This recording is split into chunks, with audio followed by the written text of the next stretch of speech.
welcome, Steve. I do know you Hello. have yourself a troll, so we're aware. How are you? I'm good. I have a troll? I said you self-dub yourself as an internet troll, right? Oh, yes. Yes, I am. How are you? I'm good. How are you? I'm not here to troll, though. I'm not trolling in any way, shape, or form today. Okay, good. Yeah, have you been following much of what's being spoken on? No. Actually, I was contacted by a very dear friend of mine saying that I should come have a conversation with you, something about you thinking about going on TMZ. Oh, well, so Dog the Bounty Hunter, along with 9 other plaintiffs, filed a frivolous litigation against myself and another defendant and up to 50 other YouTube creators, accusing us of RICO and interference with a missing child's case. It was found to be the first successful SLAPP suit in Pennsylvania, but they originally claimed that they sold the rights to the filing to TMZ. So TMZ's been coming up a lot in topic. Okay.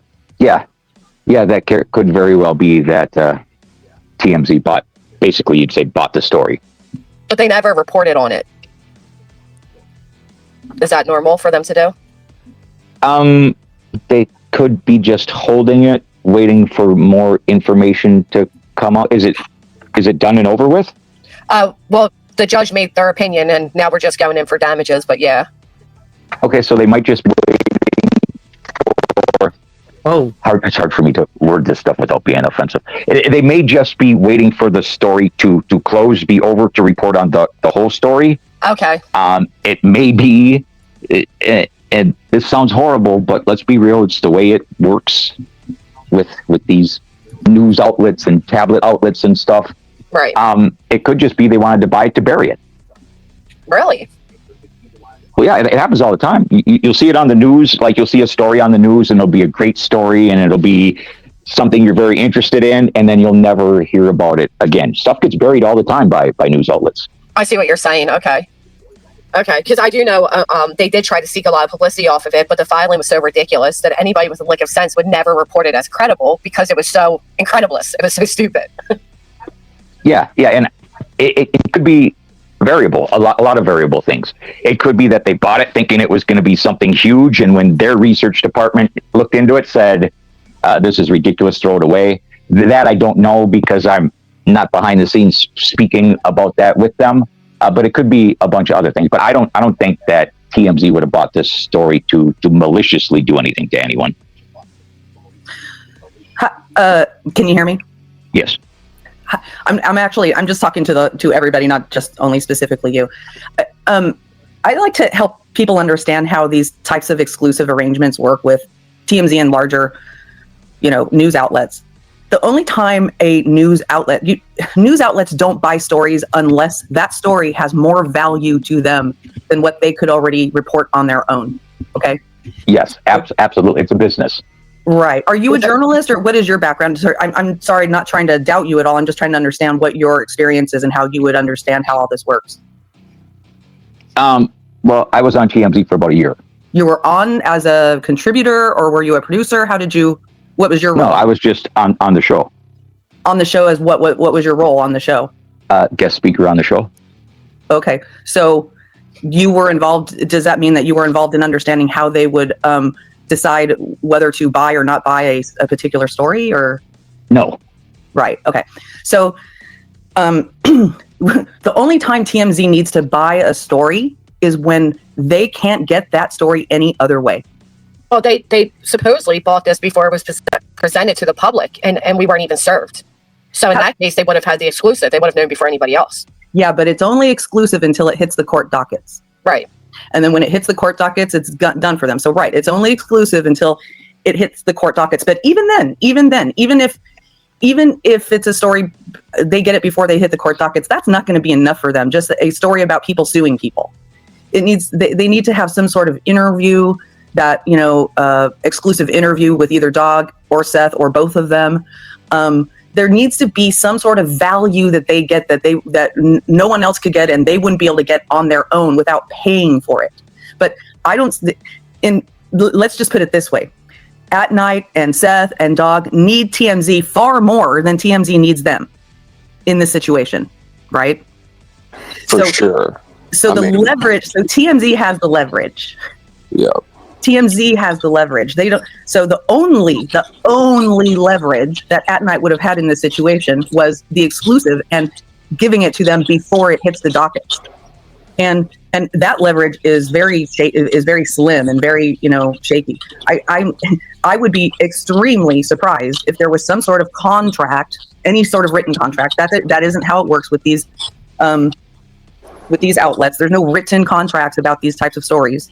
There's agreements, and I would also be very surprised if there was an exchange of money related. Well, yeah, their viewership is so much greater than anything Ed and I could put together on its own. The value in working with them is exposure. I mean, they're not going to pay when they're able to, quintuple or whatever their normal audience would be. Right. So I just hope, I'm trying to help people understand that, that now I do think it's very possible that At Night led people to believe that there was a contract and it was being paid for and things like that. I wouldn't put that past At Night at all to lead people to believe that, but I would like them to produce that if that's what they're saying. Does that make sense? Sorry, Mike. Yeah, well, the thing is, I don't think they wanted people to know that I believe they were lying, but I don't think they wanted people to know that, because that goes back into our punitive, that this was done for publicity. Absolutely. That's all it was done for. So that snippet coming out about TMZ holding exclusives goes and proves, again, that they were seeking publicity off of this, and they did drop it off to news stations before they even served me. No question. There's no question about their intent behind this. There's no question about that.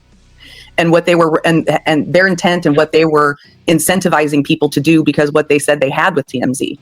Right. So, so I'm not dismissing what their intent was and what they went around saying to people and that was, in fact, that's also part of the frivolity of it all, is because they were they were misrepresenting, in my opinion, they were misrepresenting the interest level of TMZ in this. And they were doing it on the back of Sebastian's name, for a frivolous lawsuit against you guys. Right. Yeah.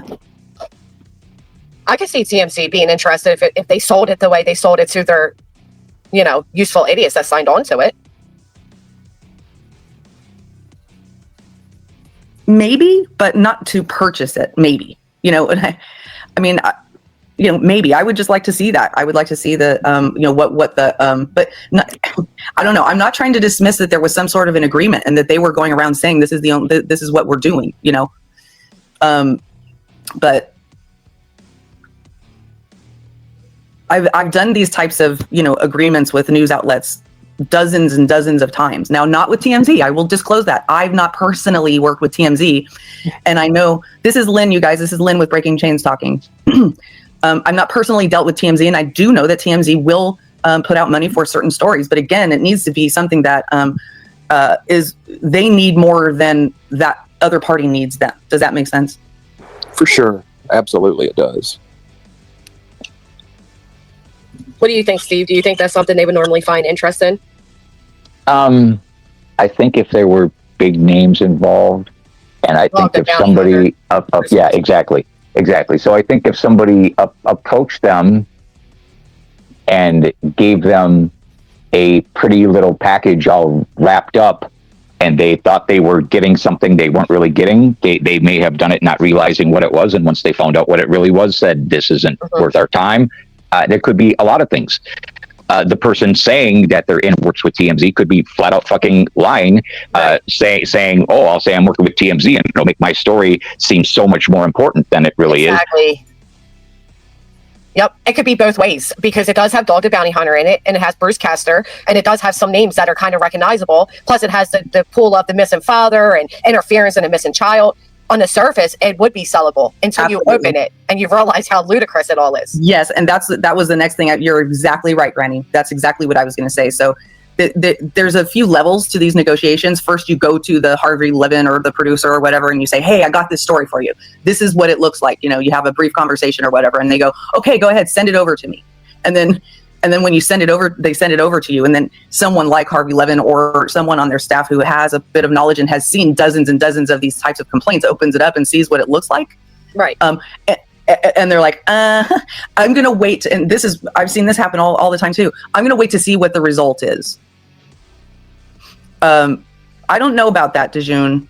I don't know about that.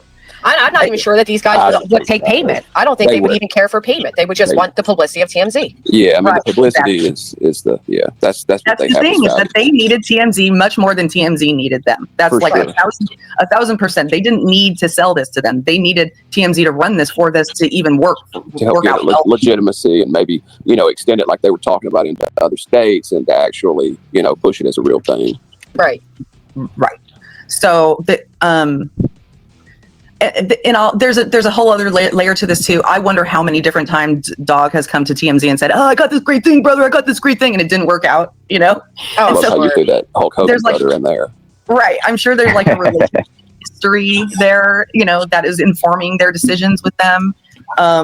And there's you also have to take into consideration the news environment. They will tell you, "Oh yeah, it's going to happen today. It's going to happen today," and then you get bumped because of some breaking news that, like Johnny Depp and Amber Heard, that breaks, and you're just off the table. They don't give a crap about you anymore. So she got it. Yeah, and that does happen on TMZ quite often. There have been several times that at 8:00 in the morning, they contacted me and told me that I was going to be coming on the show to talk about a specific story. And then 2 hours later, an hour before I'm supposed to go on the show, they get a hold of me and say, no, that story's not going to be on the show. This is what we're going to be talking about instead. And then I got to quick in the next hour try to do a bunch of research on this brand new freaking story so I don't sound like an idiot on the That's show. cool, though. That's cool that you were able to get into that gig. I would love to know sometime about how you established that. They reached out to me. TMZ reached out to me and said, would you like to be on our show? It was pretty exciting. Did you enjoy it? Yeah, it was pretty interesting. Yeah, it's just, I think these guys claim connections that they don't quite have. Like, I know in the past, the guy Nick has sold a photo during the Brian Laundrie, Gabby Petito case of Dog to TMZ. And he's the type of person that then takes that and acts like he has this running relationship with them, right? For sure.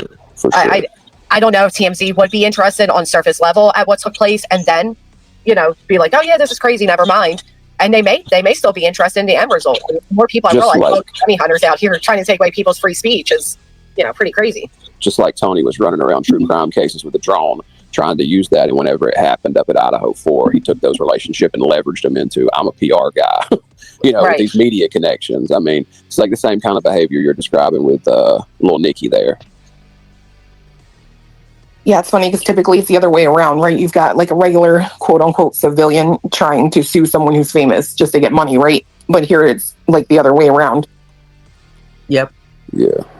Yeah, and that's the other thing about, news outlets. They're looking for something unique, something unexpected. I mean, people sue people every day, but this is something unexpected. It's Dog suing about threats. You know what I mean? So that is kind of unexpected.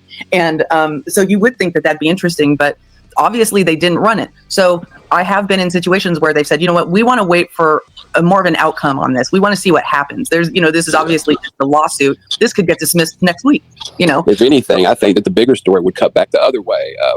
The big bad dog afraid of Pennsylvania moms, can't search 7 states away. I mean, right. That's the shocking part about it to me.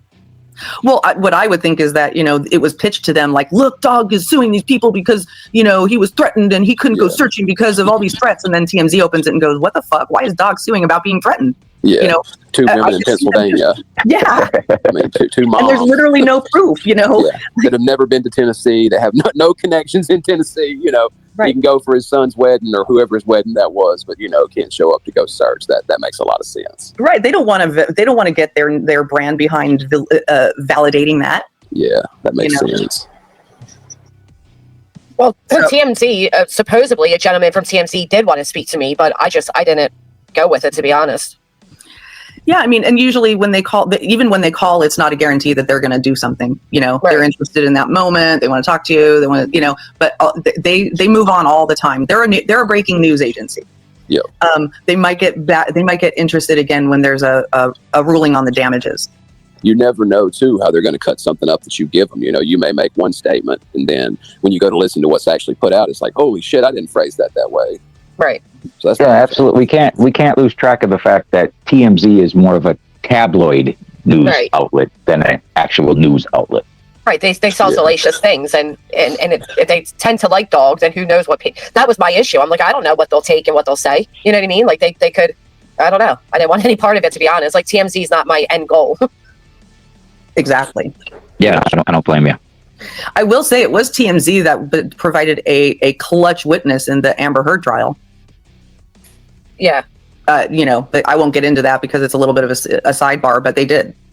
They basically, it was a TMZ witness that came in at the last, kind of at the last minute, kind of who was watching the trial, who then came in as a witness and sort of put the nail in the coffin for Amber in that case. So, I mean, they have their good sides, right? I mean, there's some enjoyable things, but I don't think TMZ is what it was 10 years ago. Like TMZ is not something people are like, yes. A matter of fact, I see TMZ live and there might be like 3 viewers. They don't hold the power they used to have. They're kind of, like you said, they're tabloid. It's because of social media. I mean, just writ large, social media has completely pounded on regular news and their views. And so they're all of the regular news is trying to compete with social media and they're like getting lost in their own sauce, How long ago did you report on anything good while you were there? Like, did you enjoy working for them, Steve? Yeah, it was kind of fun. It was kind of cool to be able to say I'm on TMZ. Yeah. But I don't know. To me, it was no different than being here on YouTube with you people. What cases did you discuss on TMZ? Oh my goodness. Like, what's the most memorable? That'll narrow it down. Boy. I don't know. I don't know that anything that I talked on TMZ about is really memorable. Like I say, it's TMZ, so it was a bunch of basically tabloid stories. There was really nothing groundbreaking or anything that I would say I'm really proud of this that I did on TMZ. It was just pretty much me going up there and giving my point of view on different stories that were going on at the time. Were you an expert in some field or something, and that's why they wanted you? No, I'm not an expert on anything. I'm just a guy with a bunch of opinions who isn't afraid to give them. I'm not real sure even how they found me to reach out to me. I don't even know. They didn't tell you? No, they just reached out to me and said, hey, would you like to appear on the show? And I said, sure. And then after I was on the show, they said, hey, would you like to have a recurring role on the show? Would you be available again next Tuesday? And I said, absolutely. And then I went on the show probably like every couple of weeks to every month. And I did that for about a year. So I was really only on the show like 12 or 14 times. And how long ago was this? Just to clarify, because I know you guys aren't believing him, he actually was on TMZ, and a quick search will show you that. Oh, I mean, yeah. I just asked what his most memorable case was. No, but I can hear the tone that's being taken, the fact that he couldn't answer directly, and I'm seeing the chat, and I mean, he is known. Like, I've heard of his name before, but a quick search will show you he's definitely been on TMZ. I know we do get a lot of people that come around and try to like fuck with us, so I understand the hesitation. But some of you chatters are very brutal, man. It's a quick Google. Oh, let them be. Let them be. Are your opinions outrageous? Is that why? Like, you're kind of like shocked? He's controversial. He's like a shock jock. Gotcha. Yeah. I mean, So here's a quick search for you is if, There you go. Oh, there you are. Proof. He's definitely been on TMZ. Yeah, and I've actually heard your name before. When you came in the chat, I was familiar, with your name at the Do you do a podcast or anything now? Yes, The Asylum. Yes. The Asylum I have podcast? a show called The Asylum, yes. Disclaimer. This content is not suitable for anyone under the age of 18. The Asylum does not promote any illegal activities and is for entertainment and educational purposes only. The views of the panelists do not necessarily reflect the views of the Asylum.